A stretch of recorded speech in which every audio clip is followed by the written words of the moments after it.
아침 햇살이 스며드는 고급 아파트 거실. 70대 김영자는 며느리 박지선이 정성스럽게 차려준 아침상을 바라보며 만족스럽게 고개를 끄덕였다. 지선아, 내 덕분에 아침마다 진수성찬이구나. 도윤이, 너는 이렇게 좋은 애를 어디서 데려왔니? 30대 후반의 아들 김도윤이 어머니를 향해 웃으며 대답했다. 어머니, 지선이가 얼마나 저를 잘 챙겨주는데요. 이제 어머니 걱정은 안 하셔도 돼요.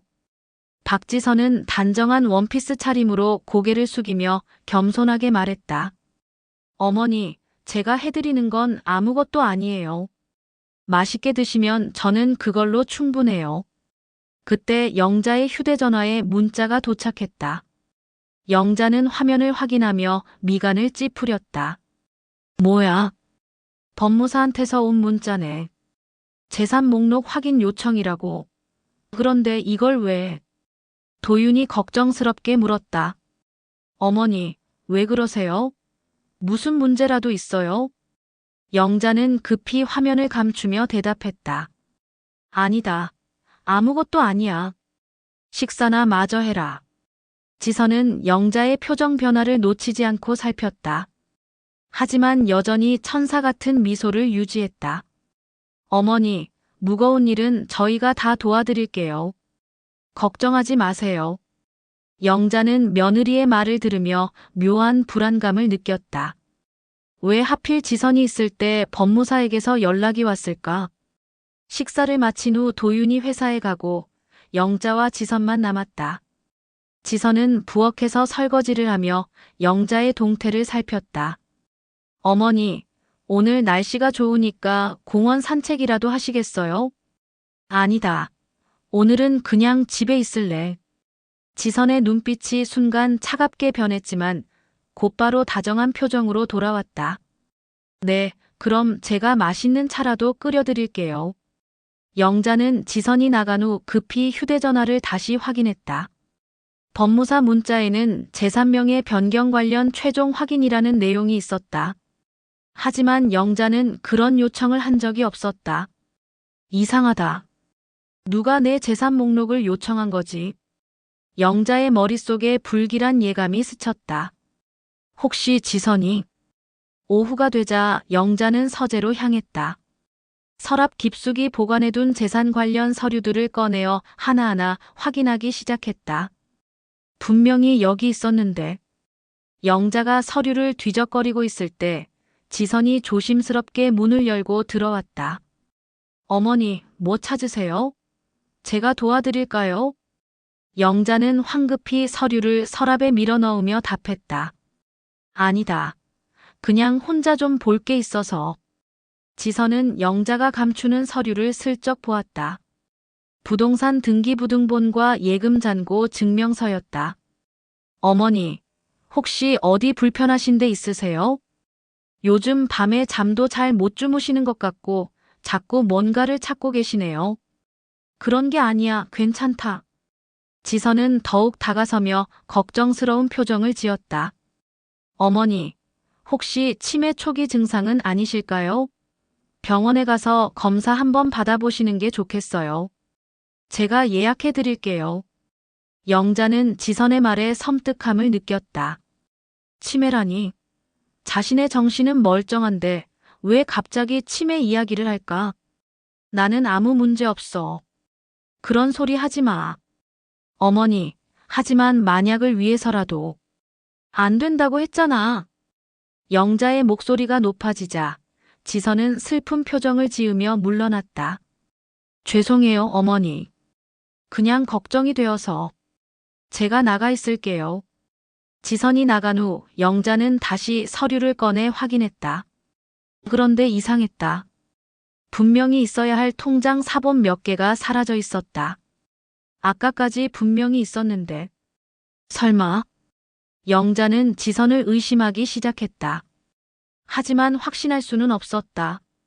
지선은 항상 그렇게 착하고 순수해 보였으니까. 저녁이 되어 도윤이 집에 돌아왔다. 지선은 평소와 다름없이 따뜻하게 남편을 맞이했다. 자기야, 오늘 힘들었지? 어머니가 좀 예민하셔서 미안해. 뭔 소리야? 어머니가 왜? 아무것도 아니야. 그냥 나이 드시면서 조금 깜빡깜빡 하시는 것 같아서 병원을 권했더니 화를 내시더라고. 도윤은 지선의 말을 의심 없이 믿었다. 어머니도 참. 지선이가 걱정해서 하는 말인데. 내가 어머니한테 말씀드려 볼게. 지선은 속으로 미소를 지었다. 계획대로 되어가고 있었다. 밤이 깊어가자 영자는 침대에 누워 있었지만 잠을 이룰 수 없었다. 머릿속에서 온갖 의심들이 꼬리를 물었다. 그때 방문이 살짝 열리는 소리가 났다. 영자는 눈을 감고 잠든 척했다. 지선이 조용히 들어와 영자의 머리맡 탁자를 살폈다. 거기에는 영자가 매일 복용하는 혈압약과 수면제가 놓여 있었다. 오늘 드셔야 할 약인데. 이거 드시면 정신이 맑아질 텐데. 왜 안 드시고 계시지? 지선은 중얼거리며 영자의 약통을 열었다. 그리고 가져온 다른 약으로 바꿔치기 하기 시작했다. 이 약을 드시면 기억이 좀 흐릿해지실 거예요. 그럼 제가 하는 일들을 기억 못 하시겠죠? 지선은 약을 바꾼 후 침대에 누워있는 영자를 내려다봤다. 어머니, 곧 이 모든 게 다 제 것이 될 거예요. 아니, 이미 절반은 제 이름으로 넘어왔어요. 조금만 더 기다리시면 돼요. 하하. 지선의 목소리는 낮았지만 섬뜩할 정도로 차가웠다. 바보 같은 도윤이는 제가 하자는 대로 다 해주니까 정말 편해요. 어머니만 처리하면 끝이에요. 영자는 잠든 척하며 모든 말을 듣고 있었다. 심장이 미친 듯이 뛰었지만 움직일 수 없었다. 지선이 방을 나간 후 영자는 조용히 눈물을 흘렸다. 분노와 배신감이 온몸을 휩쓸었다. 이 못된 년이 감히 내 재산을 노리고. 영자는 옆에 놓인 휴대전화를 꽉 쥐었다. 그리고 마음속으로 다짐했다. 내가 나를 바보로 하는구나. 좋다. 게임은 이제 시작이야. 다음 날 아침, 지선이 바꿔놓은 약을 마치 모르는 척. 복용한 영자는 평소보다 더 건망증이 심한 척 연기를 시작했다. 내가 뭘 하려고 했더라. 지선아, 내가 왜 여기 서 있지? 지선은 속으로 만족하며 대답했다. 어머니, 식사하시려고 나오신 거예요. 이리 오세요. 영자는 지선의 반응을 유심히 관찰했다. 역시 자신의 추측이 맞았다. 며칠이 지나자 영자는 더욱 치밀하게 계획을 세웠다. 지선이 모르는 사이에 은밀히 변호사와 통화했다. 네, 맞습니다. 누군가 제 명의로 재산 이전을 시도하고 있어요. 증거를 수집하고 있으니 조금만 기다려주세요. 영자는 지선의 행동을 몰래 녹음하기 시작했다. 그리고 더욱 바보스러운 척 연기했다. 지선아, 내 통장이 어디 있더라? 자꾸 잃어버리네. 어머니, 제가 안전하게 보관해 드릴게요. 요즘 워낙 깜빡깜빡 하시니까요. 지선은 기회를 놓치지 않고 영자의 통장을 가져갔다. 영자는 모든 것을 지켜보며 증거를 수집했다. 그날 밤, 지선은 다시 영자의 방으로 들어왔다. 하지만 이번에는 영자가 미리 녹음기를 설치해 놓은 상태였다. 어머니, 내일 병원에 가셔야 해요. 정신과 진료 예약해 놨거든요. 잠든 척하는 영자에게 지선이 속삭였다. 치매 진단만 받으면 제가 후견인이 될 수 있어요. 그럼 어머니 재산을 합법적으로 관리할 수 있죠. 도윤이는 워낙 순진해서 제 말이면 뭐든 믿어요. 지선은 영자의 이마를 쓰다듬으며 계속했다. 사실 처음부터 어머니 재산이 목적이었어요. 도윤이 같은 바보와 결혼할 생각은 추호도 없었죠. 하지만 어머니 재산 10억을 위해서라면 참을 만해요. 영자는 이를 꽉 물고 분노를 참았다. 모든 것이 녹음되고 있었다. 다음 날 아침, 지선은 평소보다 더욱 상냥하게 굴었다. 어머니, 오늘 병원 가는 날이에요. 제가 모시고 갈게요. 병원? 내가 왜 병원에 가야 하지? 어머니, 어제 약속하셨잖아요. 기억 안 나세요? 영자는 겉으로는 혼란스러워하며 속으로는 계획을 정리했다. 그랬나? 내가 요즘 정말 깜빡깜빡하네. 병원에서 돌아온 영자는 지선에게 말했다. 지선아, 의사 선생님이 그러는데 내가 좀 심각한 것 같다고 하더라.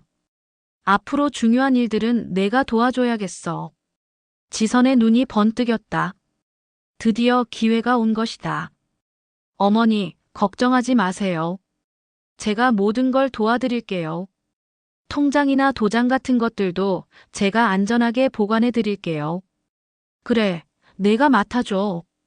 나는 이제 아무것도 모르겠어. 그날 저녁 도윤이 집에 돌아오자 지선은 급히 남편에게 상황을 설명했다.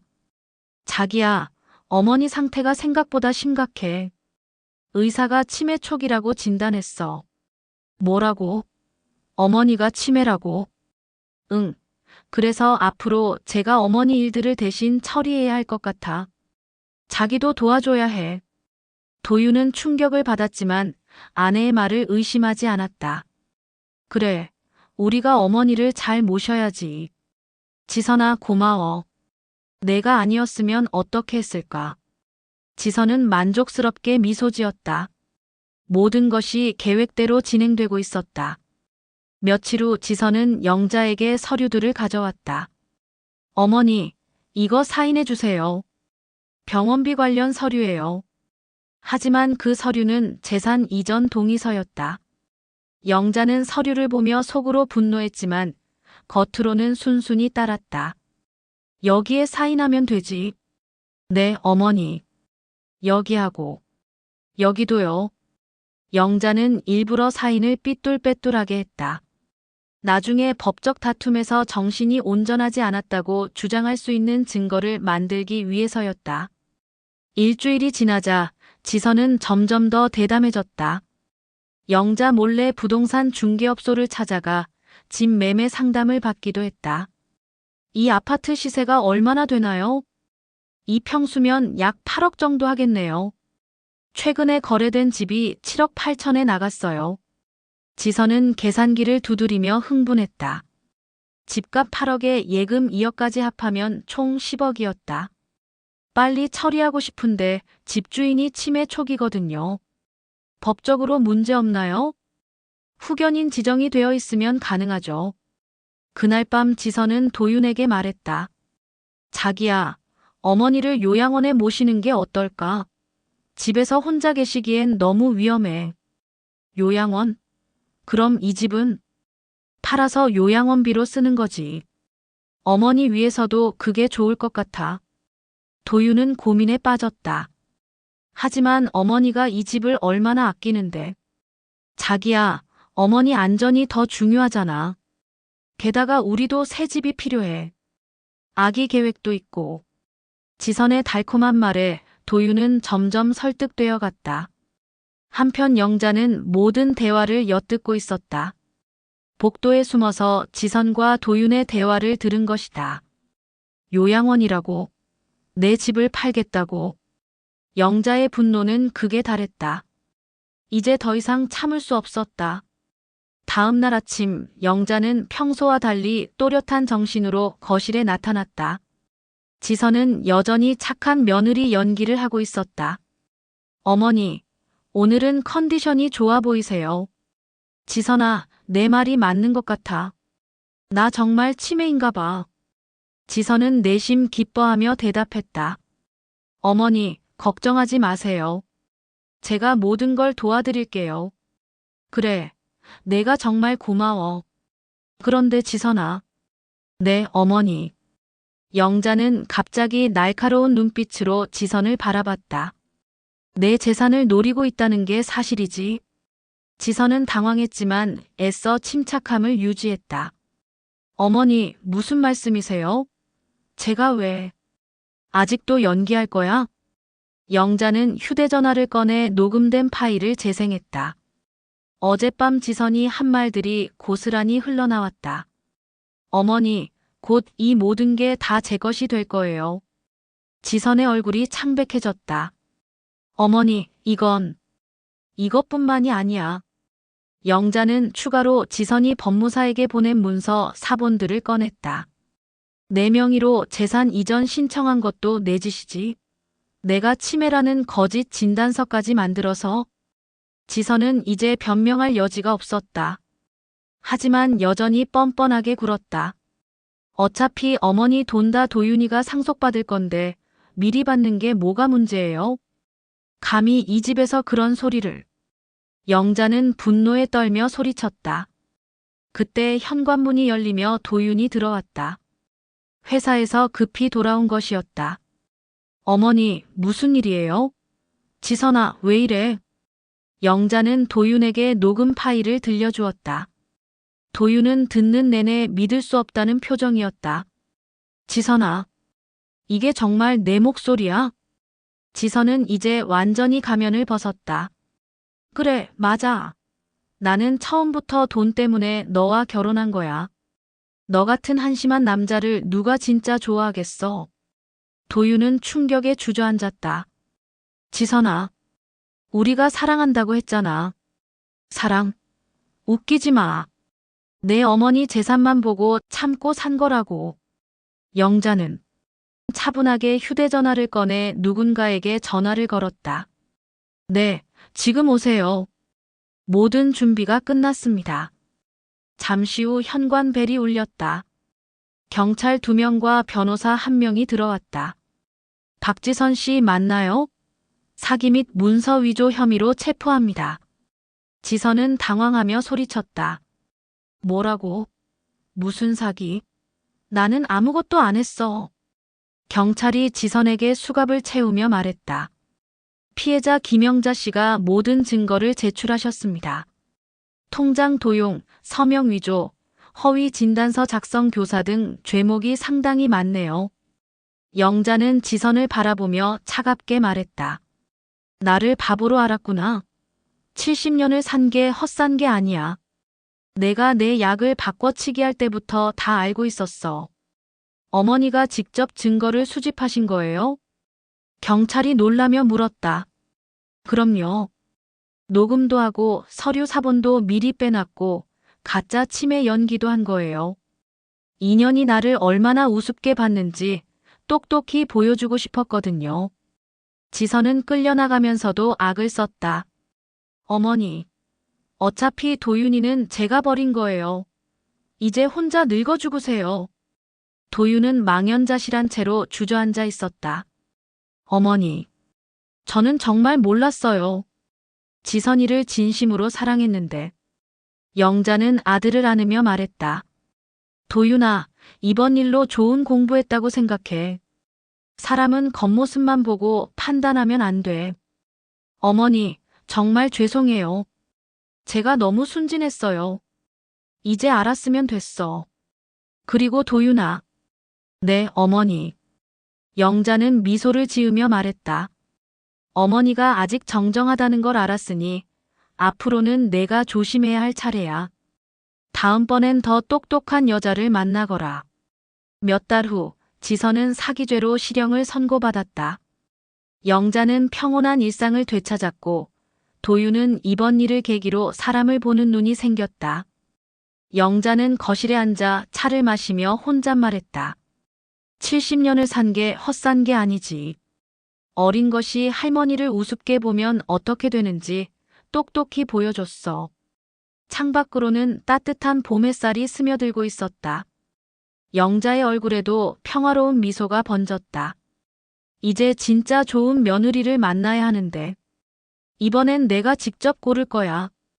그렇게 사기꾼 며느리의 이중 생활은 현명한 시어머니의 역공으로 완벽하게 막을 내렸다.